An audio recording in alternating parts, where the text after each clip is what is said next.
Hello from Buenos Aires. If you're new to the channel, welcome. My name is Claire Hawkins. I'm a traveling singer-songwriter, and I have been living here in Buenos Aires, Argentina for the last month. In this video, I'm going to be sharing with you all a few things that I learned during my time here, and some things that might have made my time go just a little bit more smoothly if I knew them earlier. I love Buenos Aires. I have had just the best time here, so I really have just a lot of positive things to say about this city, and I hope that if you're watching this video, it means that you are coming here too, so hopefully this video will be helpful. I've split my list up into a few different categories, and the first one is the city itself, Buenos Aires. The first thing you need to know about the city is that it is so big. There are so many different neighborhoods. There are a lot of neighborhoods that are split up into smaller sub-neighborhoods. You cannot see it all. It's like New York City, where I'm from. I have lived there for decades. I still have not seen every corner of it. So certainly a month here in the city has not been enough, but it is a great amount of time to really get to know some of the many corners of the city. Of course, you are not limited to walking. There's also an extensive metro and bus system here in Buenos Aires. The metro is called the subte, and you can use a sube card to pay for both the metro and the buses. You can't pay in cash or with card. You have to make sure that you have a sube card. They do have Uber here as well, and it's very, very affordable coming from the United States. So I used Uber a lot. It was always just a couple of dollars, and you can pay either in the app or using cash. It's up to you. There's also an app called Cabify that I know is really popular, and I think there are a few other rideshare apps as well. One of the biggest surprises for me coming to Buenos Aires in relation to getting around town is that pedestrians don't have the right of way. And coming from New York City, where I'll admit I'm pretty used to jaywalking, that's dangerous here.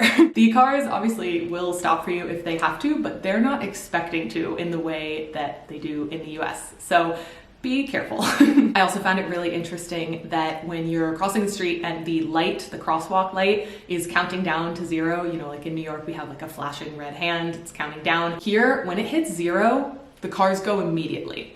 In New York, when the countdown hits 0, you still have a few seconds so you can kind of, book it across the street. You can't here. 0, the cars are going. As for accommodation, I can't speak too much on this because I did use Airbnb, so I knew going in that I was going to be paying a lot more using Airbnb than trying to find accommodation in person or through a more local source. But for me, with my 1 month here, that's what worked. I kind of was a little bit on a time crunch and also just wanted to have my accommodation sorted before I got here. So for me, it worked. It was still pretty affordable, but I do know that Airbnb is probably the most expensive way to find accommodation here in Buenos Aires. In terms of neighborhoods, I don't have time in this video to cover all of them. I believe there are 48 neighborhoods in this city, which is a lot. I did not get to them all during my time here, but I did get to do a little bit of exploring. So my very brief overview is that Palermo is the largest neighborhood in Buenos Aires. It includes a few different sub-Palermo neighborhoods. I was living in Palermo Soho, which I loved. It was full of nightlife and shops, cafes, restaurants, lots of young people, lots of international people, some families, and parks. I really loved how many parks there were so close to my accommodation. Centro is the downtown area. That's also a pretty large area. There's lots of tall buildings, a theater district, lots of history, definitely lots of sightseeing in that area. Next to that is San Telmo, which is, I think, the oldest neighborhood in Buenos Aires. Very well known for the Sunday San Telmo market, which you have to see while you're in Buenos Aires. It is very, very cool. There are tango shows there, great restaurants, just a neighborhood to definitely spend a lot of time in. And then below that, there is La Boca, which is a working class neighborhood. It's not considered maybe the safest technically. It's hard to comment on these things, especially as an outsider. But one thing you have to make sure that you see in La Boca is Caminito, which is a beautiful, colorful street with lots of shops and different vendors, artists. It's really, really cool and has a very, very interesting history. I'm only listing a few of the many, many very cool neighborhoods here in this city, so you have to come here yourself and do lots of exploring. Just want to give you a brief overview of a couple of the areas that I spent most of my time in. The next category of things I learned here in Buenos Aires is a very important one: food and drink. I think the food that Argentina is most well known for has to be steak, and there's good reason. It is delicious here. So while you're in Buenos Aires, you have to make sure that you visit a few parillas or parrillas, if I'm working on the accent. These are steakhouses, and there's a whole range of places you can go to. There's also so many of them, so I did go to quite a few during my month here. On one end of the scale, you have the sort of higher end, more expensive, more touristy places like Don Julio or La Cabrera. I didn't go to Don Julio during my time here, but I did go to La Cabrera, area because they have a happy hour. So if you go there between the hours of 6:30 and 8 and you pay and get out of there by 8 o'clock, you get 40% off your entire meal, including drinks and everything, which is a very nice deal. Their food is incredible. It's a little bit competitive to get a table, so you do have to get there really early. And the reason they do this happy hour is because in Argentina, dinner is not at 6, it's not at 7, it's at like 10 o'clock at night. So they can get, the tourists in that want to have a 6:30 p.m. dinner and leave by 8. So then all the people that actually have reservations can have their 10 o'clock dinner. If you do want to go to one of these sort of higher end, maybe more touristy steakhouses, make sure to make a reservation way farther in advance than you think you have to. I saw Don Julio was booked out for like 6 weeks when we first got here. So just know that ahead of time. Some other steakhouses that I really liked were Las Calabras and La Dorida. I also went to a very, very affordable one called Don Niceto, which was so good. Best chorizo there. So incredible. Those are just a few recommendations. There are so many parrillas here and they're all good. I didn't go to any that weren't good, so you'll have a great time. Now, if you're vegan or vegetarian, don't worry, you will definitely have things to eat. I actually saw quite a few vegan grocery stores, and there are definitely restaurants that advertise having vegan and vegetarian options, so you won't be stuck for food. Now, in this category, I have to touch on cafe culture.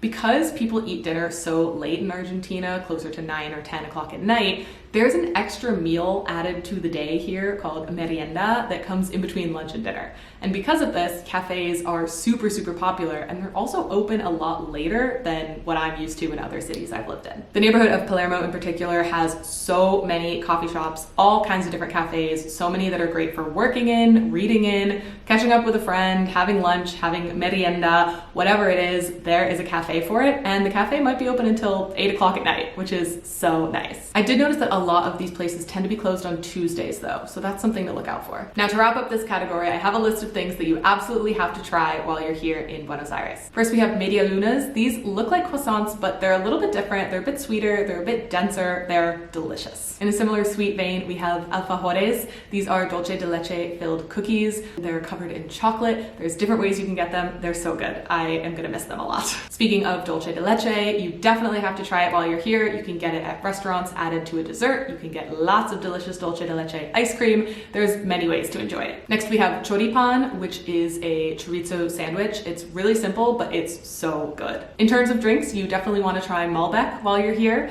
You should also get Fernet con Coca, which is Fernet mixed with Coca-Cola.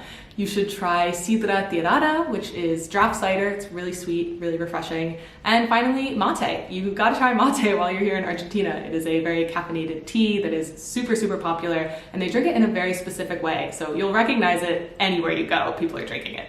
Next up, we're talking cost of living. It's a little bit difficult to talk about the cost of living here in Argentina because of the inflation situation. Essentially, the value of the peso here changes so frequently that prices are changing all the time, exchange rates are changing all the time, and really, you don't necessarily know day to day how much things might cost because they may have changed since yesterday. That said, if you're coming from the United States like I was, you're gonna find prices are generally lower here than what you're used to back home. The very important thing to know here with exchange rates is that there is a big, big difference between the official government rate and what is called the blue rate. So basically, you don't ever want the government rate. You always want to be looking for that blue dollar rate. It's going to give you something like 2.5 times as many pesos per dollar than the official government rate would. I personally wouldn't recommend exchanging money at the airport because that's where you're going to get the government rate.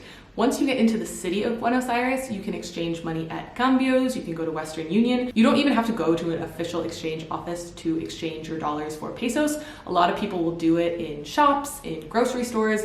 There's even a flower stand I've heard of where they will exchange money for you. So it's very easy to find places where you can exchange your dollars for pesos. A good thing to note is that larger bills are very much preferred here. You can actually get better exchange rates just for exchanging $100 bills instead of 20s, for instance, even if you're exchanging the same amount of money. So definitely bring 100s with you. If you need to pay on card, I know that foreign Visa cards get a rate that is much more similar to the blue dollar rate than the official government rate, but I don't know how that works for different cards. So just maybe test it out on a small purchase and see what your exchange rate is with your credit card. In terms of tipping culture, it is pretty different from the US, but tipping 10% at restaurants is standard. And you know, I'm always gonna promote tipping, so I think that always better to tip a little bit more than expected than less. but it is not like the US where 20% is pretty much mandatory. The last category is the general culture here in Buenos Aires. The first thing I'll say is that you definitely want to know some Spanish if you're coming here. Now, obviously, you don't need to be fluent. I certainly am not, but a little goes a long way, and people don't all speak English here. I found that everyone was really kind and encouraging. If I was struggling to communicate or I was forgetting some words that I needed to say, people were very nice, and I didn't really have that much trouble communicating, even if it meant I had to mime something or point. I think in general I was able to communicate pretty well, but learning Spanish definitely helps. The accent here is a particular one. It can be a little bit difficult to understand, but it's so beautiful. It has this kind of sing-songy quality to it that I believe comes from Italian influences. It's really lovely to listen to, even if it was sometimes difficult to understand. In terms of Buenos Aires as a digital nomad destination, there definitely is a digital nomad scene. There's Facebook groups, WhatsApp groups, there's meetup.com events, but I will say I didn't really meet any while I was here. I think maybe partially that comes from the fact that the digital nomad community here is much more Spanish speaking, which obviously makes a lot of sense. I think that a lot of the digital nomads and tourists that come here do come from other Latin American countries. So unlike in some places I've been where the languages that different digital nomads spoke was a bit more mixed, it's a lot more Spanish focused here, which again, makes a lot of sense. I honestly think the reason why I didn't meet more digital nomads during my time here is just that it's such a big city. So even if there are many digital nomads and expats and people from different parts of the world, we're in different parts of the city. It's just really big. So you're gonna have a great time no matter what, but you might meet more locals than digital nomads, which is pretty cool anyway. Another interesting thing about Buenos Aires is that it's not a morning person city. Now that said, if you are a morning person and you wanna go out for an early morning run, you can certainly do that and you might have the parks kind of to yourself, which is cool. But if you're trying to do some sightseeing early in the morning,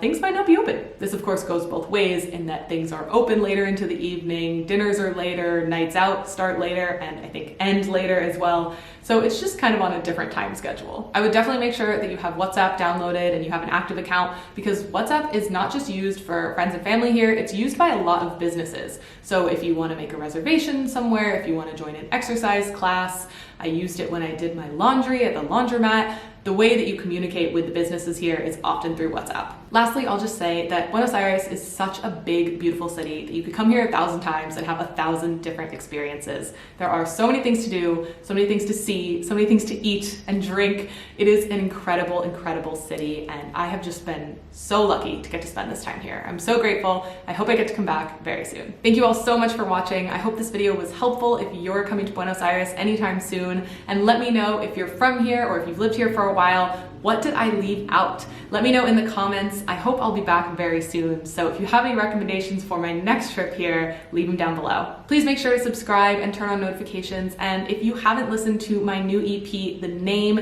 it's out everywhere you get music online. You can even order CDs on Bandcamp. I've linked everything down below where you can follow me on social media. You can sign up for my mailing list. Thank you all truly so much for supporting me and my channel and my music. It means more than you know. I'll talk to you very soon. I'm working on my foreign